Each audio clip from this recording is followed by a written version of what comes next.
মই এতিয়া বৰ্তমান মোৰ সৰু ল'ৰা কাৰণ এই ইটোৰ ওপৰত গোৱাটো বাদ দিছোঁ বুঢ়া বয়সত। মোৰ সৰু ল'ৰা অমূল্য নাথ গতিকে ইয়াক শিকাই বৰ্তমান 1 বছৰ হ'ল মই কাজ কামবিলাক চলাই আছোঁ। যোৱা বছৰ দুৰ্গা পূজা গালোঁ ঘোঁৰাবান্ধাত। এইবাৰ আমাৰ তিনিসুঁতি দুৰ্গা পূজা, কালী পূজা, শিৱ পূজা গোটেইখিনিয়ে আহি একেবাৰে বুক কৰি থৈ গ'ল।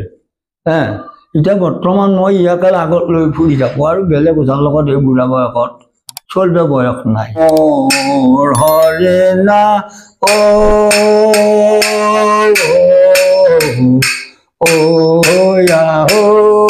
কান্দে ধৰি বেলা এই পূব পশ্চিম নাই উত্তৰ দক্ষিণ দিশ নাই আজি কিছু নাই চিনে নাও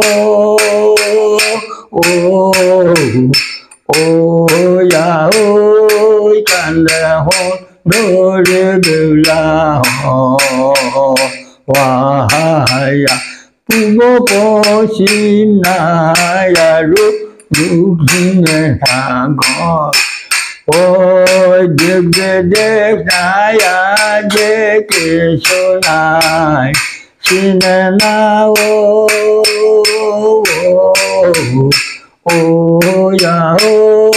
কান্দে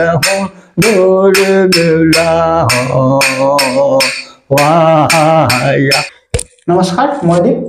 আপোনাৰ লগত দীপ অফিচিয়েল ব্লগলৈ স্বাগতম জনাইছোঁ। এয়া আমি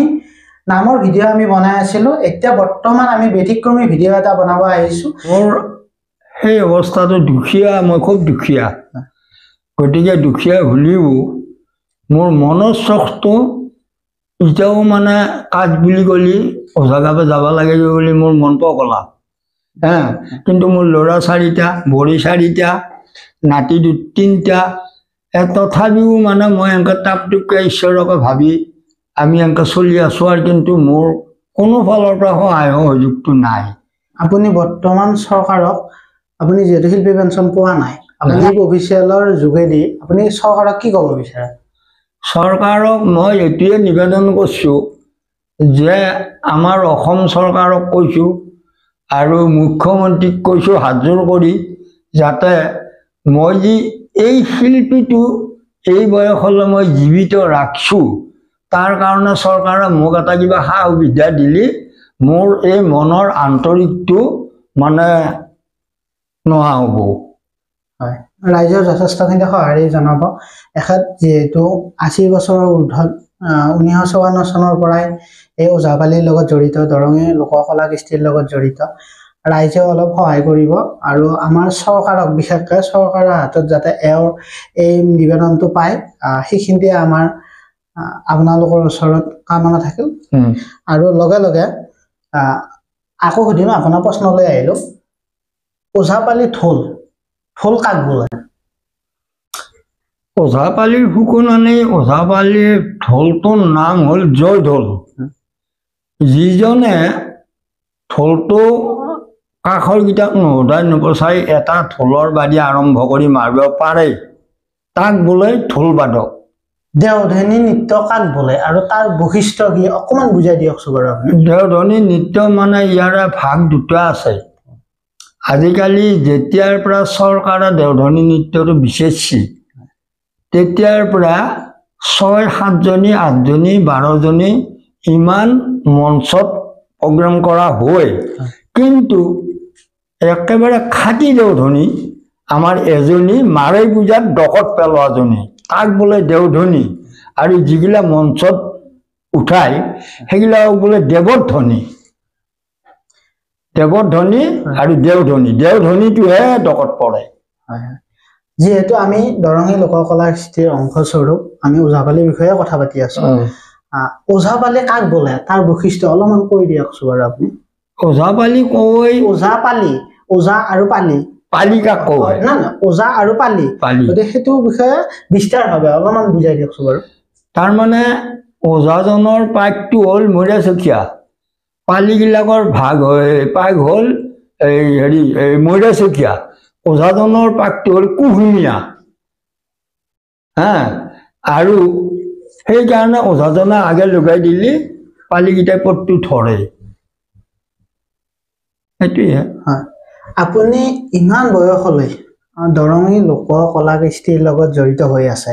তাৰ বিষয়ে আমাৰ ৰাইজক কি ক'ব এতিয়া ৰাইজক আকৌ মোৰ অনুৰোধক বাহিৰে মোৰ বেলেগ একো নাই ৰাইজে মোক অলপমান চালি জাৰি চাব লাগে মানে 10টাই নখ জোকালিহে হয় ৰাইজে যদি চায় তেতিয়া মোৰ মনৰ কামনাটো পূৰ হয় আমাৰ দৰং জিলাৰ দৰঙী লোক কলা কৃষ্টিৰ ভাগ এটা হৈছে ওজাপালি এই ওজাপালি বিশ্ব দৰবাৰত জিলিকাইছে সদাৰ দনবীয়া দেৱে তেখেত যিহেতু আমাৰ নিচে ওচৰৰ আমাৰ দৰং জিলাৰ চিপাঝাৰৰ আমাৰ নিচে ওচৰৰ মানুহ গতিকে তেখেতৰ ওচৰতো আপোনাৰ ঘৰ গতিকে তেখেতে যিহেতু ৰাষ্ট্ৰপতিৰ পৰা এটি বঁটা পাবলৈ সক্ষম হৈছে শিল্পী বঁটা পাবলৈ সক্ষম হৈছে গতিকে তেখেতৰ বিষয়ে আপুনি কি ক'ব অলপমান আমাৰ ৰাইজক কৈ দিয়কচোন বাৰু তেখেতৰ আচলতে মোৰ লগৰ দাইনাপালে মই ওজাইঘাৰ 9 বছৰ পিছত তেখেতক আমাৰ ওজাজনৰ লগত মোৰ লগত জড়িত কৰাই দিলে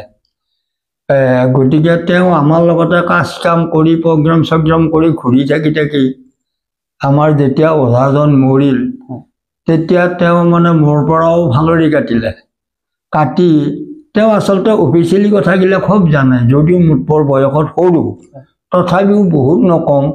তেওঁ যেতিয়া দৰঙী কলা কৃষ্টিৰ আমাৰ চিপাঝাৰ অঞ্চলৰ এটা গৌৰৱ আনছে তাৰ কাৰণে মই একেবাৰে নথৈ আনন্দিত আৰু তেওঁ এতিয়া বঁটা পাইছে আমাৰ চিপাঝাৰৰ গৌৰৱ আৰু কিবা আনছি মুখ্যমন্ত্ৰীৰ পৰা আমাৰ ওজাপালিৰ গৌৰৱ আৰু তেওঁৱে বৰ্তমান ওজাপালিৰ কৃষ্টিটো তেওঁৰ জৰিয়ত বৰ্তমান চলি আছে নহয় জানো গতিকে আৰু ঈশ্বৰে আৰু আগুৱাই নিয়ক আৰু ভাল পাম আমি আমাৰ গৌৰৱ এইটো কাৰণে মই মানে কৈছোঁ আৰু কামনা কৰি হয় আমি জনামতে তেখেতৰ গুৰু আপুনিয়ে বোলে কৈ দিয়কচোন বাৰু তেখেত মানে মই ইতিমধ্যে প্ৰথম ক'লোৱে 9 বছৰ পাছত ৰত্নে ওজাৰ পৰা এৰাই আনি আমাৰ চন্দ্ৰ ওজাকে মোকে গতেই দিছে গতেই দিয়াত তেওঁক কৈছোঁ এটা কথা আমাৰ কিন্তু বহুত কাজ তেতিয়া ওজাপালি সিমান নাই তোৰ যদি ব্ৰেইনটো কাঢ়া হয় মই ঢোল মাৰছোঁ তই লক্ষ্য কৰি থাকবি কি বাদি মাৰছি পদ গাইছোঁ কি পদ গাইছোঁ লক্ষ্য কৰি থাকবি আৰু নৰাখিনি ঢোলৰ বাদক এটাত তোৰ ভুল লাগছি বাদি এটাত সেইটো মোক ঘৰত ব্যক্তিগত সুধবি এইবাদিকে তাক আগলৈ আগুৱাই নি আছিলোঁ নি থকাত সি আচলতে উপযুক্ত শিক্ষা লাভ কৰিছে সদশেষত আপুনি এই দ্বীপ অফিচিয়েল ব্লগ চেনেলটিৰ জৰিয়তে ৰাইজক কি ক'ব ৰাইজৰ ওচৰত মই সদায় এইটোৱে বিচাৰিছোঁ যাতে ৰাইজেও মোক অলপমান যাতে অলপ চকু ফুৰাই চাই এওঁ এজন এনেকুৱা বিখ্যাত দাইনাপালি আছিল গতিকে আমি গোটেইবিলাকে যদি সহায় সহযোগ কৰোঁ এওঁৰ ভৱিষ্যত ভাল হোৱাটোকে আমি ৰাইজে কামনা কৰোঁ এইটো মোৰ গোটেই আমাৰ অসম চৰকাৰৰ ওপৰতো নিবেদন মুখ্যমন্ত্ৰীৰ ওচৰতো নিবেদন আৰু ধন্য সি মোৰ সৰু ভাই গতিকে তাৰ ওচৰতো মই প্ৰণাম কৰিছোঁ যাতে এই বৃদ্ধ বয়সত মোক মানে সেই বস্তুটো অলপমান চিন এটা দিলি মই ভাল পাওঁ ৰাইজৰ ওচৰত মই এইটোকে বিচাৰিছোঁ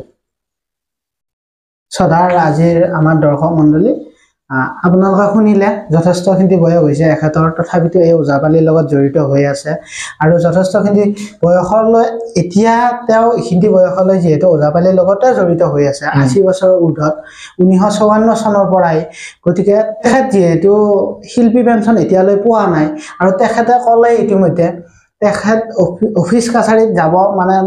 নোৱাৰে বা তেনে বিষয়ত তেওঁ অভিজ্ঞ নহয় গতিকে আমি ৰাইজক এটাই অনুৰোধ জনাওঁ এখেতক যাতে অলপমান আৰ্থিক সহায় পায় সকলোৱে তাৰ কাৰণে কামনা কৰক আমাৰ ইউটিউব চেনেলটো যোনে চাই আছে তেখেতে যদি কিবা জানে তাৰ বিষয়ে বা কিবা কয় আমাক কমেণ্ট কৰক আমিও এনেকুৱা এটা ভিডিঅ' লৈ আহোঁ যিটো ভিডিঅ'ৰ জৰিয়তে ৰাইজে অলপমান হ'লেও সঁহাৰি পায় এতিয়া এখেতৰ কথা শুনি আমাৰ বহুত বেয়া লাগিল সদৌ শেষত ৰাইজক প্ৰণাম জনাই আমি আপোনালোকৰ পৰা বিদায় লৈছোঁ